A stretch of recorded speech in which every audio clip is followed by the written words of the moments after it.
గతంలో ఐటీ మినిస్టర్గా పనిచేసినటువంటి అమర్నాథ్ మాట్లాడుతూ గూగుల్ విశాఖ రావడం పెద్ద విషయమా అని చెప్పేసి చాలా తేలిగ్గా తీసి పరిస్థితి. గూగుల్ కంపెనీ అన్ని లక్షల కోట్ల పెట్టుబడి వస్తుంది. ఏమంటారు అమర్నాథ్ వ్యాఖ్యల గురించి?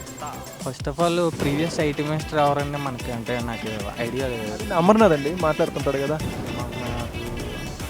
ఓహో, గుడ్ మినిస్టర్ అంటారు ఆయనేనండి.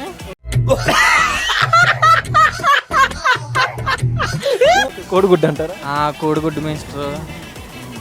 ఇంకా ఆయన ఇంకా పొద్దుగా అవ్వలేదండి పాపం. ఇంకా కోడిగుడ్డు ఏంటండి అంటే దానికి ఫేమస్ అయ్యింది. అసలు ఆయన పేరు అమర్నాథ్ అన్న ఐటీ మినిస్టర్ అన్న ఎవరికి తెలియదండి. గుడ్ మినిస్టర్ అంటే బాగా తెలుస్తుంది. ప్రెసెంట్ అయినా గత 5 సంవత్సరాలు అయినా.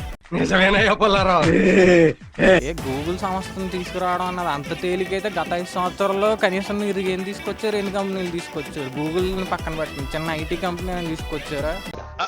అంటే అది మీరు తీసుకొచ్చిన వల్ల పచ్చళ్ళు, చేపలు, రొయ్యలు షాపులు, అవి కూడా ఇంకే ఏదో పెద్దది అన్నది. అది కాకుండా మీరు ఓపెనింగ్ ఫ్రైడ్ రైస్, నూడిల్స్ షాపులు. ఐటీ మినిస్టర్ మీరు అసలు నూడిల్స్, ఫ్రైడ్ రైస్ అమ్ముకునే వాళ్ళ కూడా తెలియదు.